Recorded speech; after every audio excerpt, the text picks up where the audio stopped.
प्रश्न काय आहे, रमेशने 3.1/2 किलोग्राम व राधिकाने 4.1/2 किलोग्राम साखर आणली, तर दोघांनी मिळून किती किलोग्राम साखर आणली? साखरेचा भाव प्रति किलो 32 रुपये असेल तर एकूण साखरेची किंमत किती? आपल्याला एकूण साखर काढायची आहे. दोघांनी मिळून किती साखर आणली हे काढायचं आहे. त्यासाठी कोणती क्रिया करायची आहे? बेरीज करायची आहे, हो की नाही? आणि त्यानंतर आपल्याला एकूण साखर किती मिळाली आणली त्याच्यावरून आपल्याला काय करायचं आहे, जेवढी साखर आणली त्याची 32 रुपये प्रमाणे किंमत काढायची आहे. हा, चला मग आपण कृती करू. आपण बेरीज करायची आहे 3.1/2 अधिक 4.1/2. ह्यांची बेरीज करताना मी तुम्हाला शिकवलेलं आहे 3 आणि 4 ची बेरीज करा. 3 आणि 4 ची बेरीज किती होते?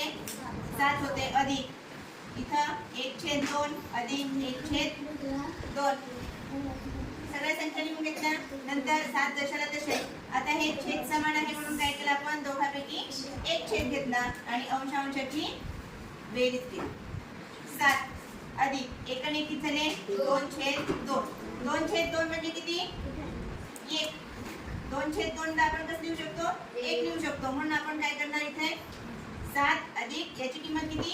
1 बरोबर 7 आणि 1 8. म्हणजे एकूण किती किलोग्राम साखर आणली त्यांनी? 8 किलोग्राम साखर आणली. आता आपल्याला 1 किलोला किती रुपये लागले? 1 किलो साखरेचा भाव